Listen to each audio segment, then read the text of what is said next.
All right, folks, I wanted to give you a quick fundamental conceptual overview of the Max programming language. Max is a visual programming language for real-time media synthesis, which means it works on flow. Max is always running and data is always flowing through it. So the fundamental element of Max is what we call a bang. A bang is not a 0 or a 1, like you may know the fundamental proponents of binary to be in other programming languages, but it's a bang, which is an event occurring at a certain instance in time, and bangs will flow through our code, which we call patches, to control events. All right, so we want to make a step sequencer. So I'm going to show you with these index cards how we can make a step sequencer in Max and what the core things that we'll need to do that are. First thing we're going to need is called a toggle.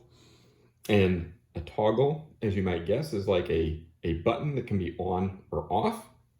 And we're going to use a toggle to turn our patch on. So when we click a toggle, it will appear with an X through it. And that means it's on. If we click it again, it goes off. And Max objects have these inlets and outlets. So data can come into the top of a Max object and then it will flow out the bottom of a Max object. So with our toggle box, when we tap on it, it's going to change its state, but it's also going to give us an output out of its outlet. It's going to give us the number 1 as a message. If we tap it again to turn it off, it's going to give us the number 0, an off message. So in that regard, Max is referencing binary computing, right, with the 1 on and the 0 off. Now for a sequencer, a step sequencer, the core element here is the timing, right? We want something to happen over time, sequentially.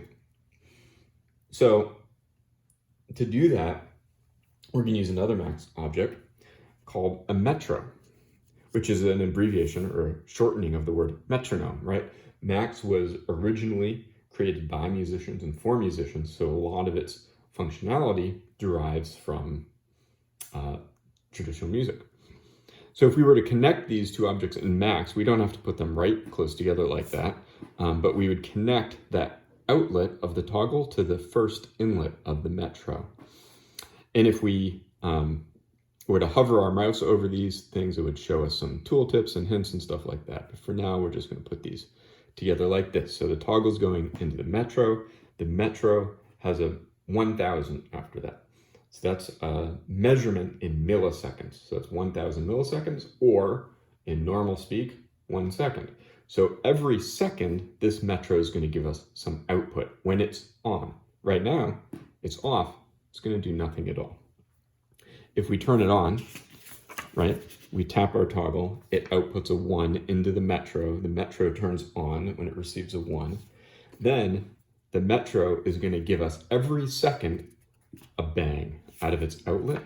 Then it's going to wait 1 Mississippi. We get another bang out the outlet. 1 Mississippi, another bang.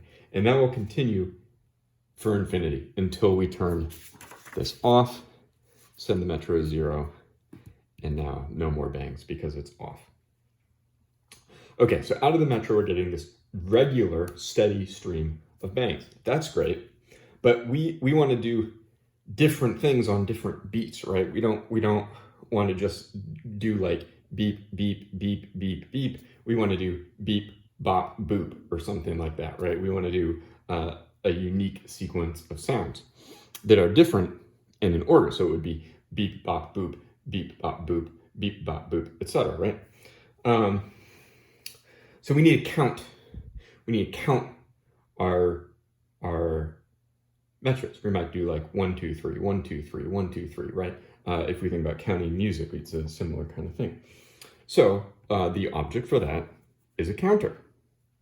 So I'm going to connect a counter to my metro. Counter inlet to the metro outlet. The counter receives bangs, in a sequence, and it does exactly what I was just doing. It counts from the numbers we give it. It will count from 1 to 3, and then it will repeat. So it'll do 1, 2, 3, 1, 2, 3, 1, 2, 3. Each time it gets a bang, it increments. So the first time it's a 1, second time it's 2, third time it's a 3, fourth time it gets a bang, it resets back to 1. Okay? Fifth time is 2, etc. And again, in the actual code, there's a lot of different things we can do with this. We can have it count backwards, count upwards, reverse, all different stuff. But for now, just 1, 2, 3. And so if we were to look at this, again, we're going to turn this on. Send our 1 to the metro.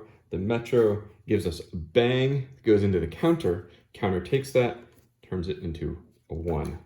We send it another bang from metro a second later.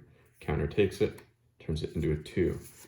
1 Mississippi, bang, into the counter, 3 comes out, all right?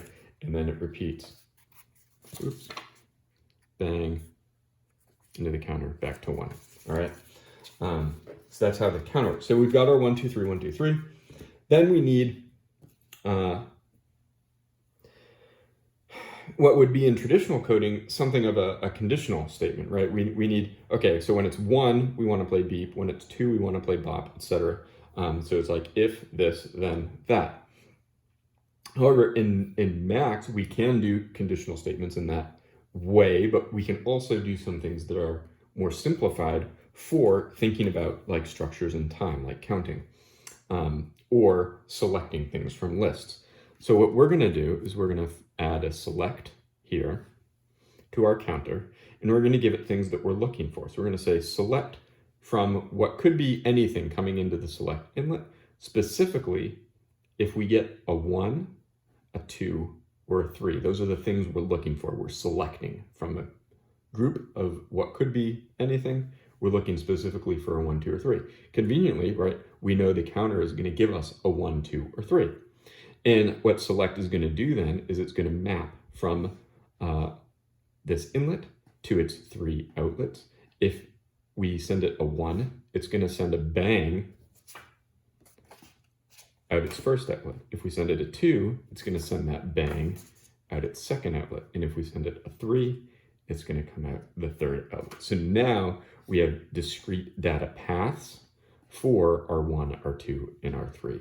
So we've been taking this single stream the whole time, right? And now we're splitting it up. So we can do 3 different things. So just to run through this one time, we'll turn this off, turn it back on. The 1 goes into the metro, turns the metro on.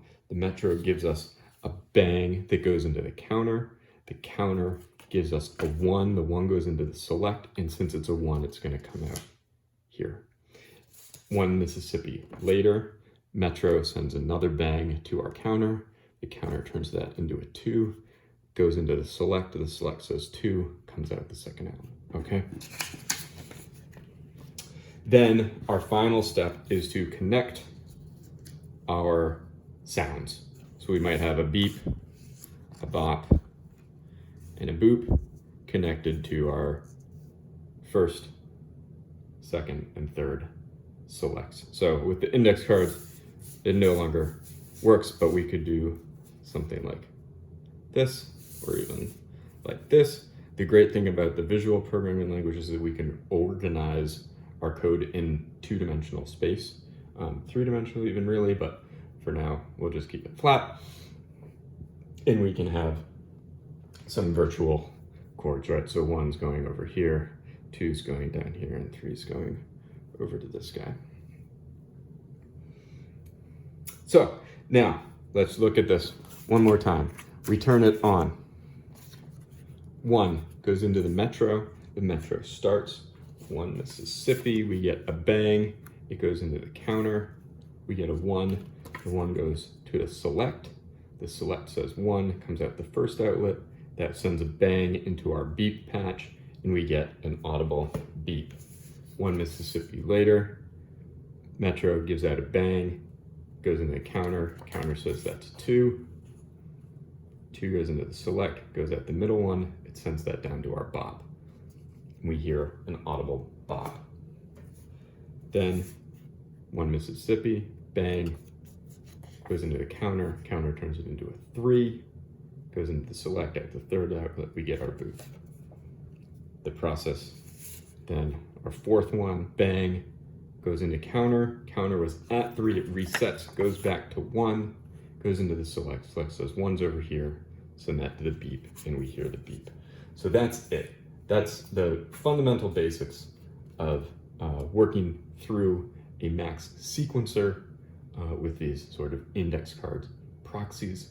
Let's see then what that looks like in actual code.